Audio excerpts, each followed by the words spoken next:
et les fonctionnalités de la géoplateforme pour ceux qui n'auraient pas vu passer. Et ensuite, je vais faire un zoom du coup sur notre utilisation du GeoNetwork UI et de son Data Hub et comment on contribue à cet outil.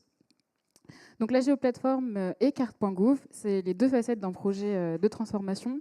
Ça va être à la fois un moteur et une infrastructure pour venir déposer ces données et les diffuser, les mutualiser et les offrir à qui souhaite les consulter.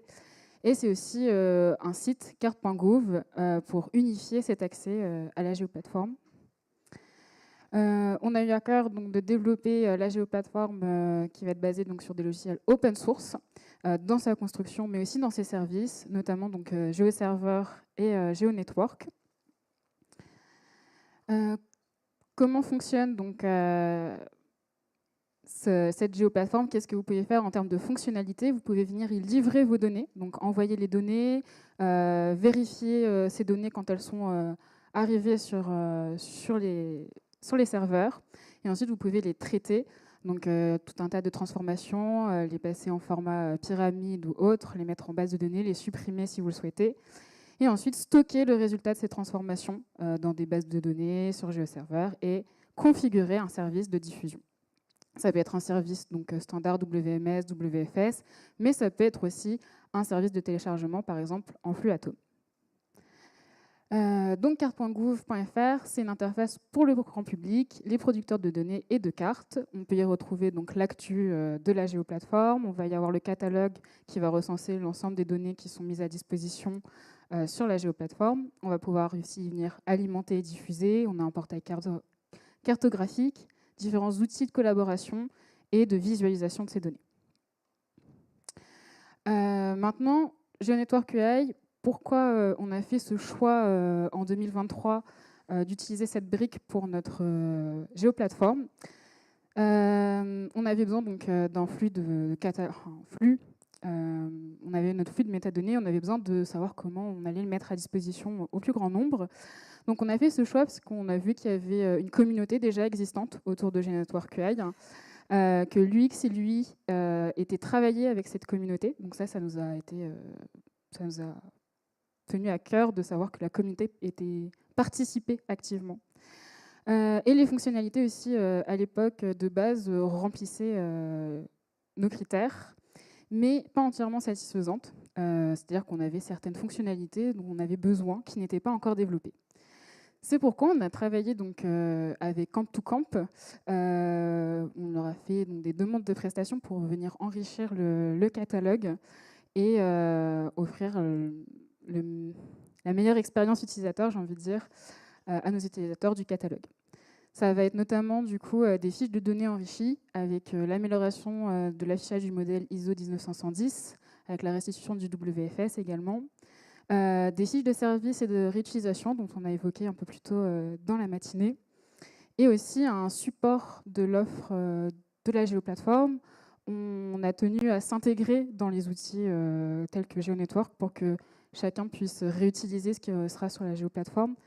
C'est pourquoi on a par exemple donc, le zoom que je vais faire sur la suite, développé un module de téléchargement de pré-paquets. Ce qu'on s'est dit, ça serait intéressant que nos utilisateurs, directement depuis la fiche produit, puissent télécharger nos données. C'est pourquoi on a donc développé ce module de téléchargement de pré-paquets qui s'intègre à l'interface GeoNetwork UI. C'est un accès direct aux données à partir de la fiche produit, comme je le disais.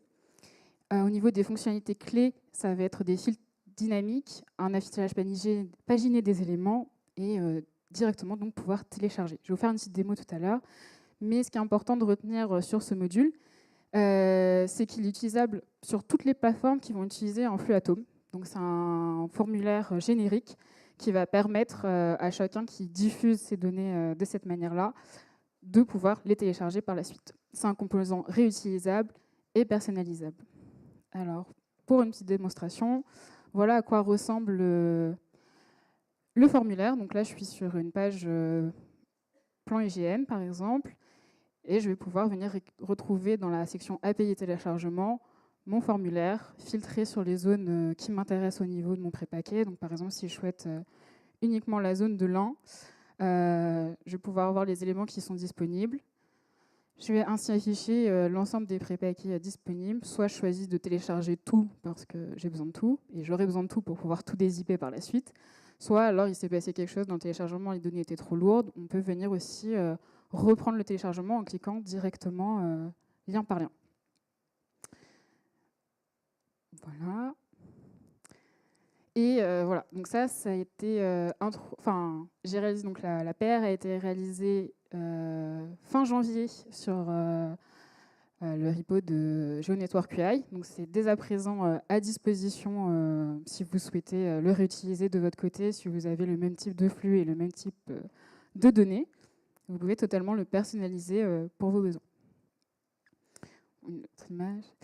Et aussi à venir, donc, on va avoir d'autres besoins de téléchargement. On propose deux nouvelles interfaces. Donc, si ça intéresse la communauté, on peut en discuter, voir comment l'intégrer potentiellement aux briques. Une interface de téléchargement à la carte. Donc, je ne sais pas si vous utilisez des données LIDAR, si vous avez pu voir le site Diffusion LIDAR HD. Là, c'est la nouvelle interface qui va venir remplacer l'interface actuelle, qui permet de télécharger donc directement la zone d'intérêt sélectionnée sur une carte. Je vais faire une rapide démonstration aussi. L'idée de cette interface, c'est qu'elle est agnostique du produit, donc on lui indique uniquement ici l'identifiant unique de notre produit, et on va avoir la visualisation des données qui sont disponibles sur la France, parce que c'est le territoire choisi ici, et on va pouvoir zoomer sur notre zone d'intérêt et sélectionner les petits carrés ou les petites zones qu'on souhaite récupérer pour travailler dessus. Donc là, on est sur des données LIDAR qui sont assez lourdes. Donc on n'a pas encore créé un enchaînement capable de tout télécharger, mais vous pouvez télécharger un fichier avec l'ensemble des listes de liens qui vous permettra ensuite de télécharger la donnée. Voilà. Et à venir, donc pour fin 2025, une interface d'extraction à la carte. L'idée, c'est vous avez envie de récupérer uniquement la partie hydrographique de la BD topo et vous ne voulez pas vous embêter à tout récupérer, et particulièrement, vous voulez que le réseau hydrique de l'Ain. Et bien, on va vous proposer, un peu basé sur la première interface, enfin la deuxième interface que je vous ai montrée, un formulaire d'extraction. Donc, vous allez choisir votre zone sur la carte. Vous allez dire, moi, je veux que ça de la BD topo, je veux que ça, que ça, que ça. Vous envoyez la requête et nous, on vous dira quand vos données sont à disposition. Ou alors, si la requête a déjà été faite, par exemple, ou qu'on a une valeur en cache, vous recevrez automatiquement la donnée. Voilà, et un petit retour d'expérience donc, de notre collaboration avec la communauté.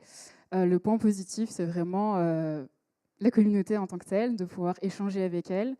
Notamment, je garde en mémoire donc, le code sprint de Berlin qui a permis de finaliser le formulaire de téléchargement.